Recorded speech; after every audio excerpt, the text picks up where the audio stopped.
Okay. Welcome to another video on Patreon. This is Tim in Tokyo. This is Paul in Hanover, New Hampshire, where we got dumped snow on us again. Another 8 inches just a couple of days ago. Wow. And by the way, you might notice different lighting because unusually it's daytime in Tokyo and nighttime in Hanover as we're recording this, rather than the opposite. So The mind boggles. And this time I'm taking a break and I'm going to be quizzed along with everybody else by Paul. Yes, and what's caught my fancy of late is Star Trek trivia, Star Trek the original series trivia specifically.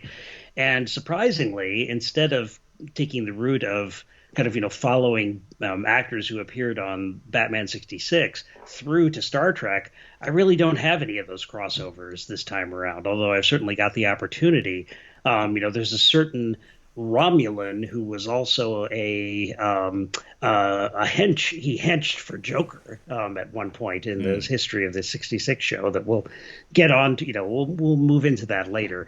Not today, but at some future point, I can do some trivia that's specifically related to the Batman, Star Trek crossover, especially since we just interviewed the maker of the Batman or the Star Trek versus Batman film from 2006 very recently. What I've got is a series of 4 trivia questions and a bonus about actors who played multiple roles just on Star Trek the original series.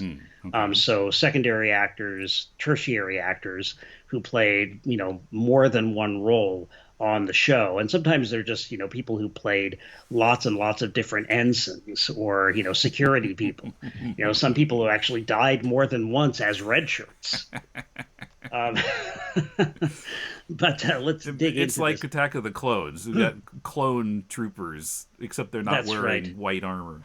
That's right. Everybody, Boba, fat. Everywhere you look.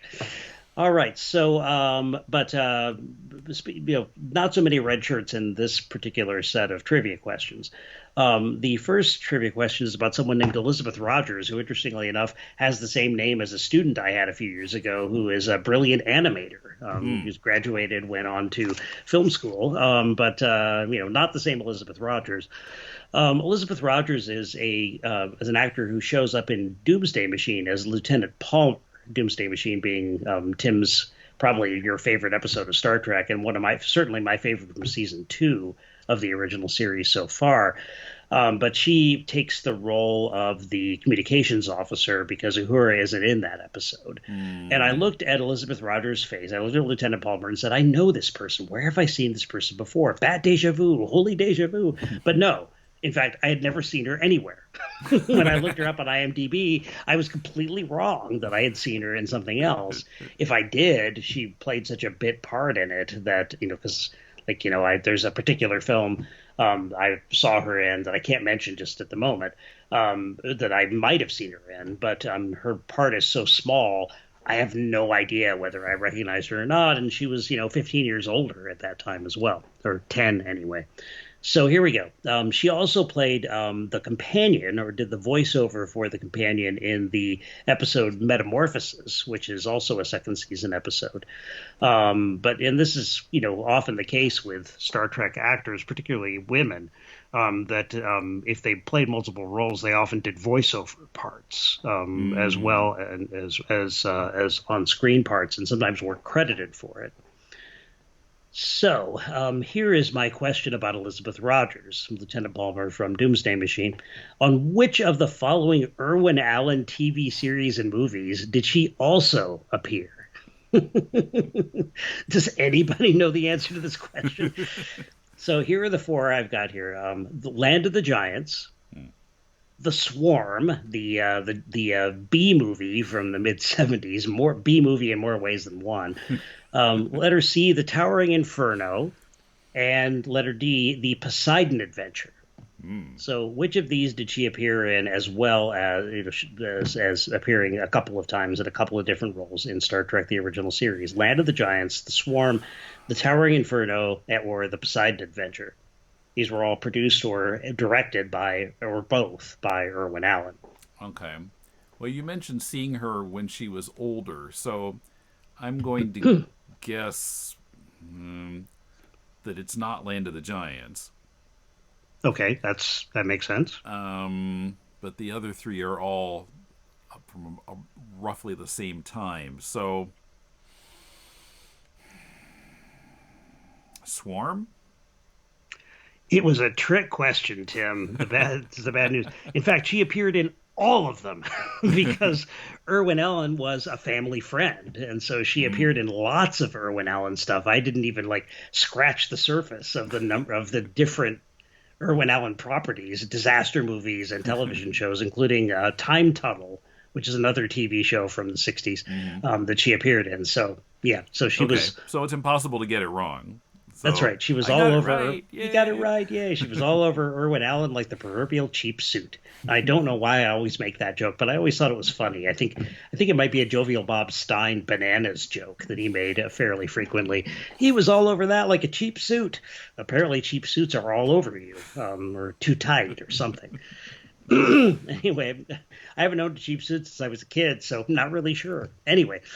So here's question number 2. This is another multi-roller, if you will, who appeared at least once in each season, playing different characters. Her name is Barbara Babcock, and Tim and I have talked about her fairly recently.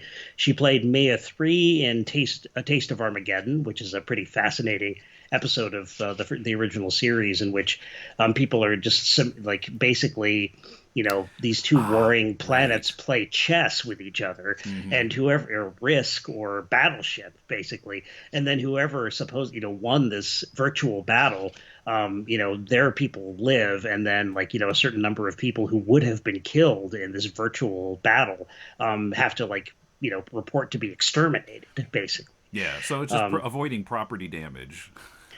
Yeah, exactly. It's like capitalism on steroids, right? So, the people have to die just so the war is like official and real. It's kind of a great episode. It's really strikes me as kind of like the conceptual sci-fi of the 50s in a lot of ways. They're written like, short story sci-fi. Anyway, she also appeared as the Beta 5 computer in Assignment Earth, which that was just a voiceover, and as Falana in Plato's Stepchildren, episode from season 3 that probably ranks as, I think Spock's brain is like brilliant compared to Plato's Stepchildren. I'm not there yet. I remember watching it back in the '80s and finding it very boring. Well, and there is a nice plug for Leonard Nimoy's singing career in that episode because he plays that harp and sings.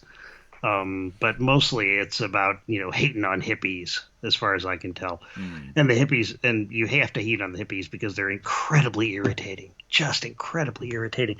Anyway, so on which '80s hour-long drama did Barbara Babcock have an Emmy-winning recurring role? And I'm afraid I might have given this one away to Tim already, but maybe our listeners don't know the answer. Letter A, Hill Street Blues.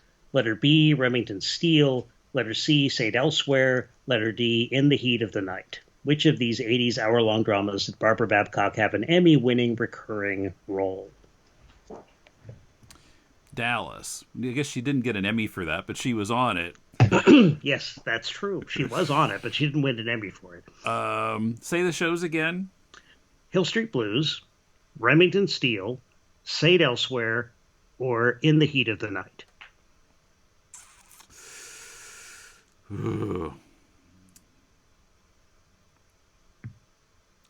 a wild guess. Hill Street Blues?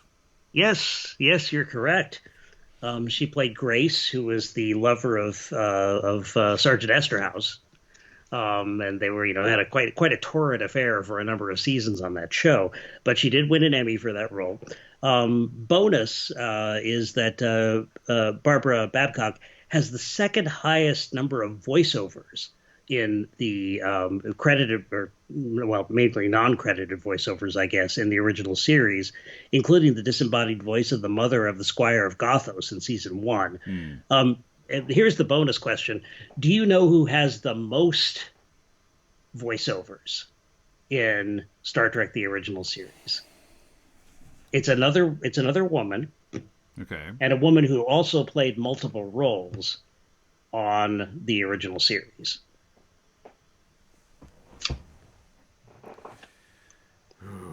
Here's another hint. She plays multiple roles in the original series, especially if you count the original pilot, The Cage.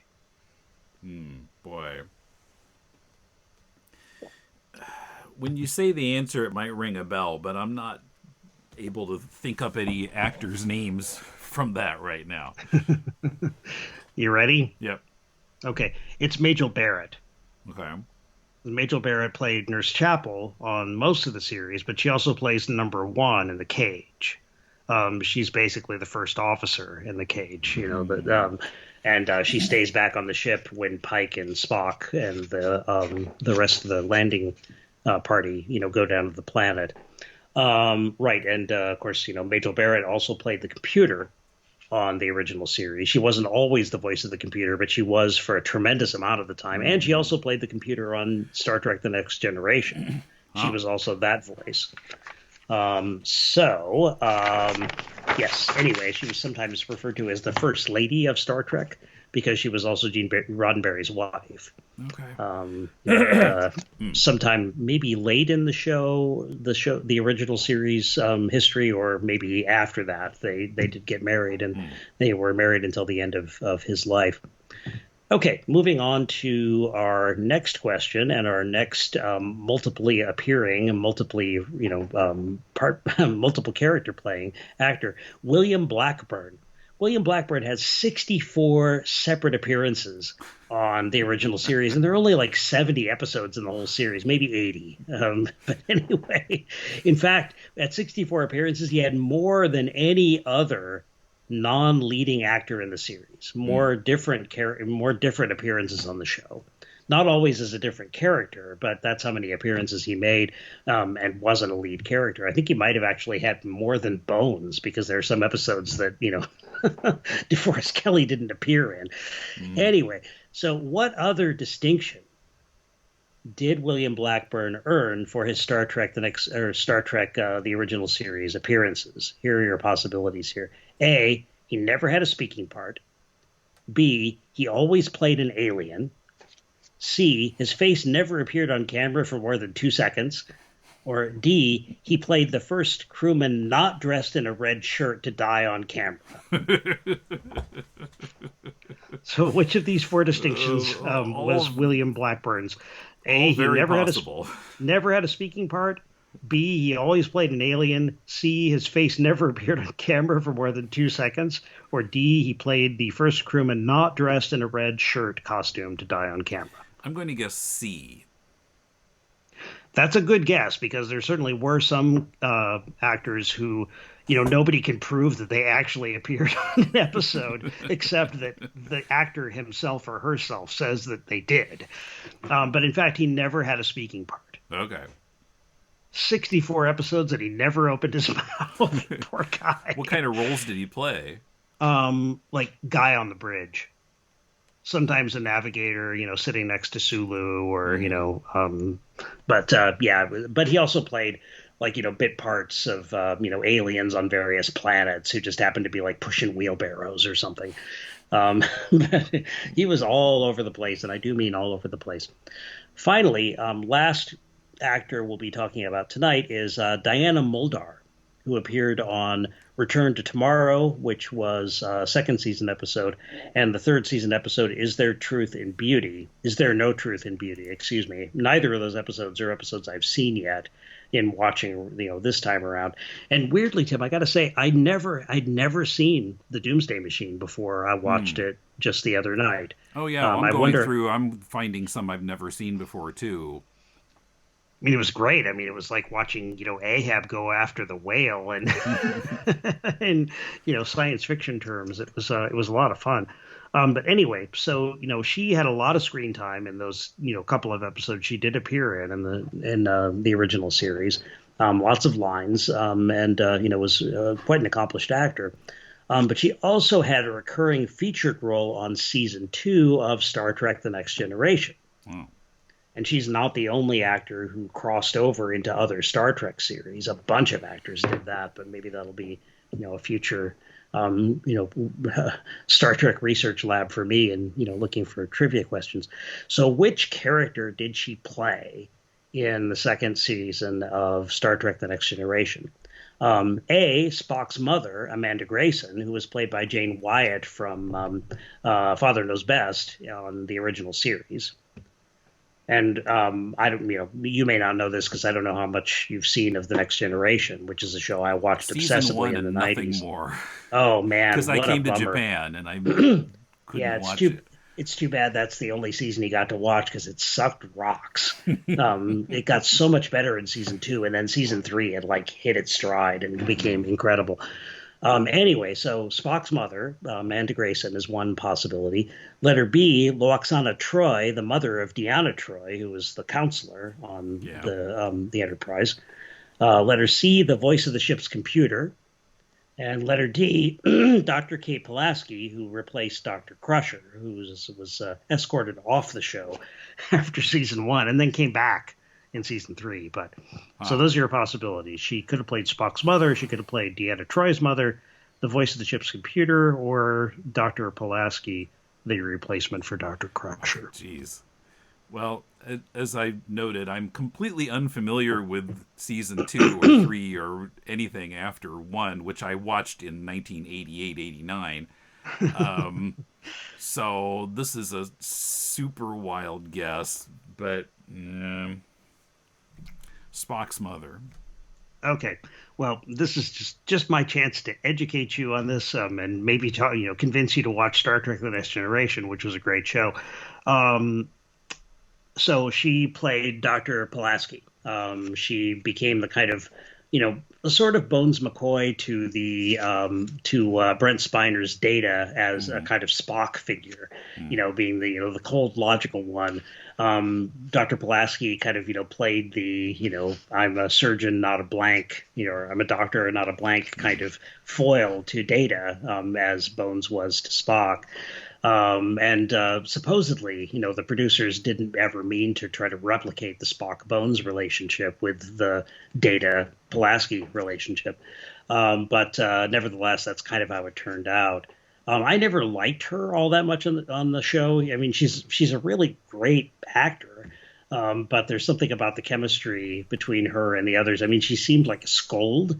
And I think that's a problem with my own, how I view women playing the part of, very similar to Dr. McCoy, is they're just, instead of being like interesting old codgers, they become scolds. So, I think that's on me more than anything. But I just was never that fond of her character, but it added an interesting dynamic to the show. But nevertheless, she is one of many actors who played roles on Star Trek: The Original Series, and then went on to play parts on Next Generation and Deep Space Nine and Voyager, and all the many series of Star Trek that have appeared since I stopped watching Star Trek shows after I got sick of Voyager after the first 2 seasons. It's like, oh, really? Come on.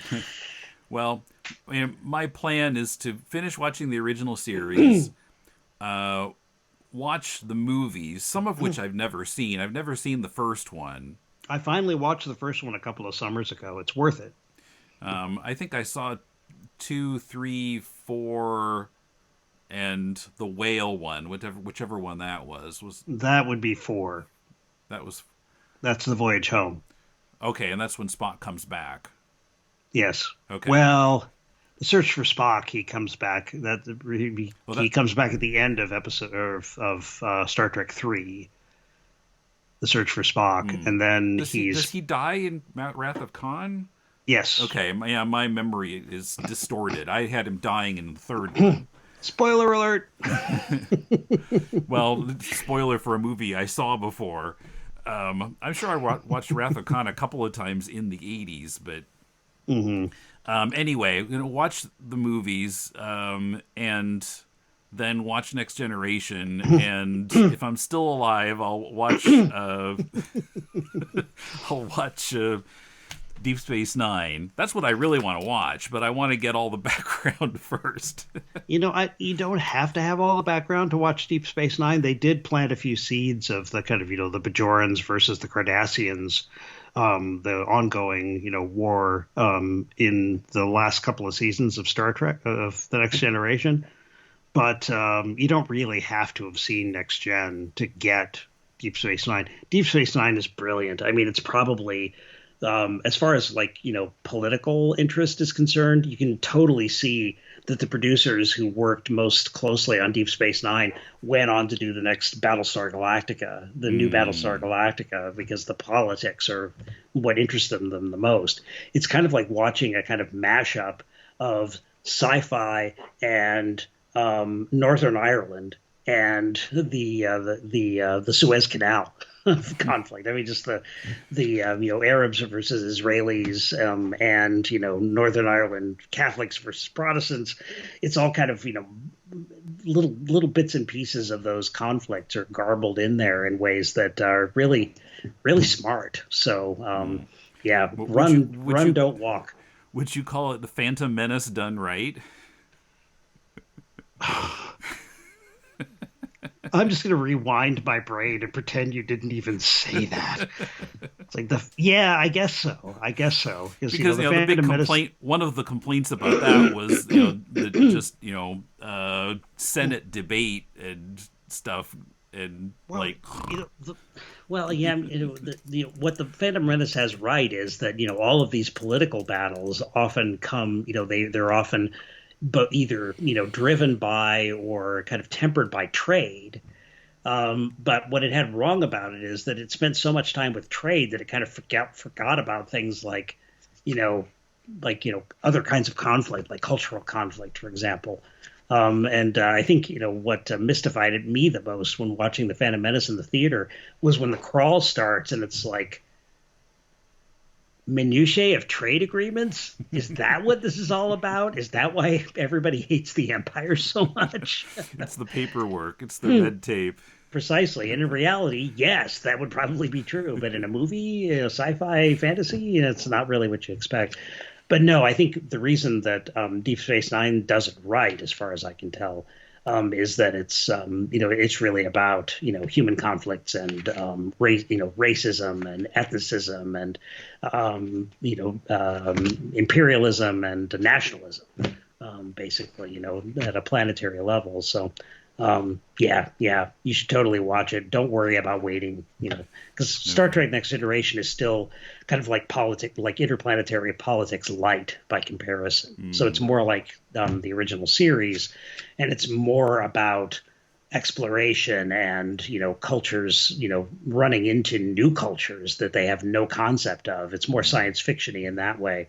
Whereas the scary thing about Deep Space Nine is these people totally are kind of on the same terms. It's just that they hate each other because they're not the same people as they are.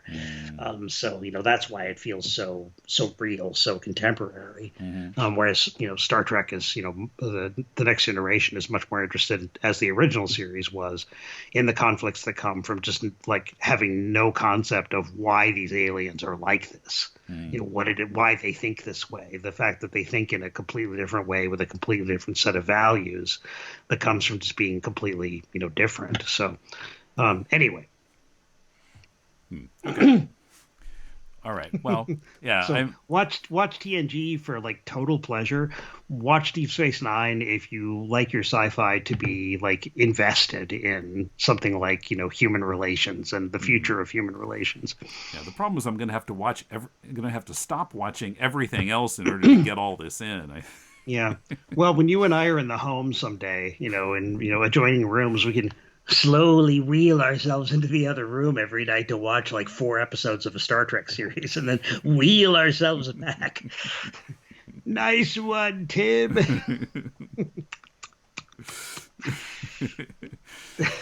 Anyway, so that's our trivia for this time. So thanks for watching. Our trivia is not trivial because it's about life and death. Good night.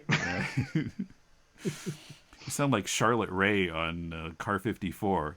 It's about life.